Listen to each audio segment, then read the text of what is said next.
결핍의 문제에 대한 온전한 해결책은 과연 무엇일까요? 그것은 바로 채워 넣어야 한다는 원리입니다. 우리가 날마다 식사를 하는 이유도 이 배고픔과 목마름을 해결하기 위해서인 것입니다.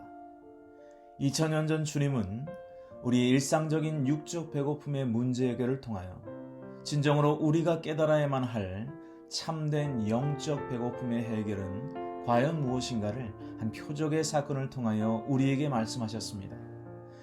물고기 2마리와 떡 5개를 통하여 남자 성인만 5,000명을 먹이신 사건입니다. 사랑하는 여러분, 그 기적의 목적은 무엇이었을까요? 주님의 놀라우신 능력을 나타내기 위해서였을까요? 물론 그것도 답이 될 수 있습니다.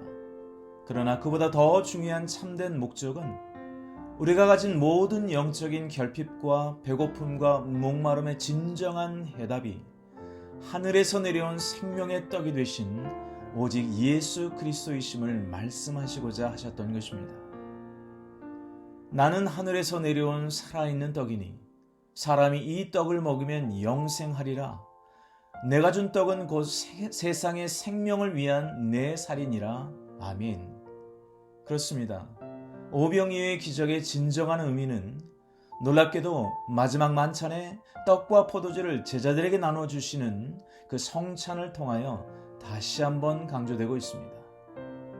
모든 결핍과 모든 배고픔의 상황 속에서 생명의 떡이신 오직 예수를 먹고 생명수 되신 오직 예수를 마시며 생명의 가죽 오신 오직 예수를 입을 때 비로소 우리는 영원한 생명을 얻을 수 있는 것을 믿으시기 바랍니다. 요한일서는 이러한 참 복음이신 예수님의 또 다른 3가지 정체성을 소개하고 그분과의 풍성한 사귐을 통하여 어떻게 해야 이와 같은 때에 당면한 결핍과 목마름의 어두운 상황들을 이겨낼 수 있는지를 촉구하고 계시는 서신서입니다. 그렇다면 요한일서에 등장하는 예수님의 정체성은 과연 무엇일까요? 그리고 그 3가지 정체성으로 묘사된 주님과의 그 친밀한 교제를 통하여 우리의 삶에 도전하시는 주님의 메시지는 과연 무엇일까요? 첫째는 빛이신 예수 그리스도이십니다. 빛의 가장 큰 속성은 무엇입니까? 다메섹 도상에서 하늘로부터 빛이 비추었을 때 사도 바울은 땅에 엎드러집니다. 그의 죄를 회개하기 시작합니다. 왜 우리가 빛 대신 주님과의 깊은 사귐, 즉 코이노니아가 필요한 것일까요? 어두운 죄악의 심령에 커다란 변화가 찾아오기 때문입니다. 절망과 부정과 낭망으로 점철된 인생을 기쁨과 소망의 심령으로 송두리째 바꿔버리는 바로 그 능력, 그것은 주님의 광명의 빛 앞에 나아갈 때만 일어나는 변화인 것입니다. 보좌 앞에 있는 기쁨의 충만함과 보좌 옆에 있는 영원한 즐거움이 있는 이유는 무엇입니까? 그곳에 영광의 빛이 비추고 있기 때문인 것입니다.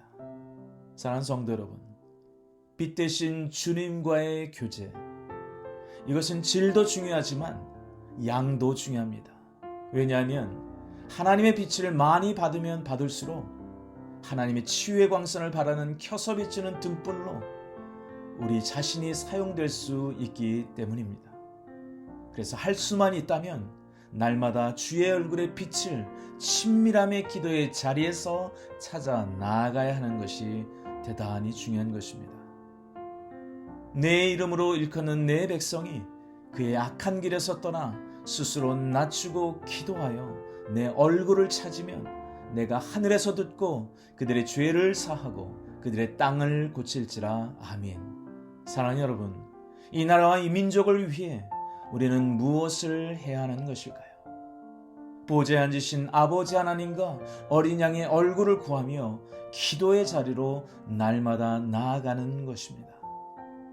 또한 빛은 어두움을 밝히며 방향을 제시하는 인도자입니다.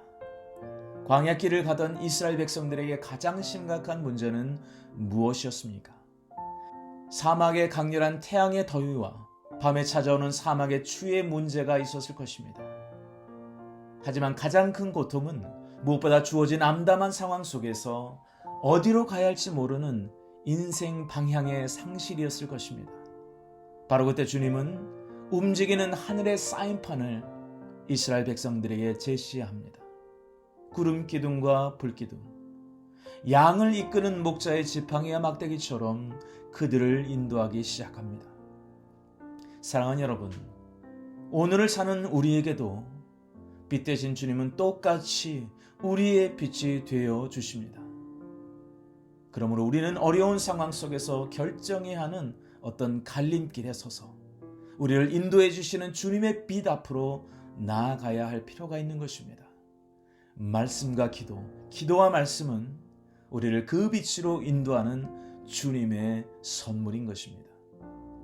시편 119편 105편은 말씀하길 주님의 말씀은 내 발의 등이요 내 길의 빛이니이다 말씀했습니다.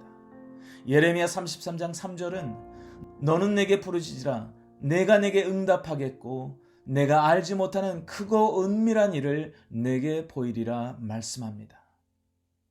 마지막 때의 특징을 나타내는 대표적인 단어 중에 하나가 미혹입니다. 근데 그것은 방향성에 대한 문제입니다. 사랑하는 여러분, 거짓 선지자와 거짓 교사들의 닉네임은 그래서 미혹하는 자인 것입니다. 어떻게 이것을 이겨낼 수 있을까요? 그 정답은 빛 대신 주님을 향한 우리의 시선일 것입니다. 지금은 아마도 출애굽기에서 경험했던 구름 기둥과 불 기둥은 경험하지 못할 수도 있습니다. 하지만 그보다 더 확실한 방법으로 우리를 인도하고 계시는 것은 우리 발의 등이요 우리 길의 빛이 되신 주님의 말씀이 우리에게 주어져 있다는 것입니다. 그리고 무엇보다도 빛이신 주님의 보좌 앞에 담대히 나아갈 수 있도록 우리에게 기도를 허락하신 하나님의 은혜인 것입니다. 사랑하는 성도 여러분, 지금은 어느 때보다도 영적으로 어두운 세상 가운데 놓여 있습니다. 하지만 동시에 우리가 실망하지 말 것은 지금이 바로 빛 대신 주님께서 다시금 재림하시어 이 세상을 당신의 의의 해로 온전히 치유하실 소망의 때이기도 하기 때문입니다. 땅에 소망을 두는 자가 아닌 하늘에 뿌리를 둔 하나님의 사신들이 되시기를 주님의 이름으로 축원합니다. 그리고 오늘도 주의 얼굴을 구하며 오직 말씀과 기도로 승리하는 이 마지막 때의 그리스도의 신부들이 되시기를 주님의 이름으로 권면드립니다. 고린도후서 3장 18절의 말씀에 힘입어 마라나타 다시 오실 오직 빛 대신 주님께 감사의 기도로 함께 나아가겠습니다. 우리가 다 수건을 벗은 얼굴로 거울을 보는 것 같이 주의 영광을 보매 그와 같은 형상으로 변화하여 영광에서 영광에 이르니 곧 주의 영으로 말미암음이니라. 아멘. 빛 대신 주님, 오늘도 주님을 따르기를 원합니다. 생명의 빛을 소유하기를 원합니다. 그래서 세상을 비추는 주의 켜서 비추는 등불로 일어서게 하시옵소서. 주님이 우리의 빛이요 구원이시기 때문에 세상을 두려워하는 자가 아니라 세상을 비추는 마지막 때의 하늘의 빛이 되게 하여 주옵소서. 쉐키나 영광의 임재를 오늘도 말씀과 기도로 사모하며 그 자리를 지켜내며 경험하며 소원하며 나아가는 아름다운 그리스도의 신부들로 단장되게 하옵소서. 예수님의 이름으로 기도하옵나이다. 아멘.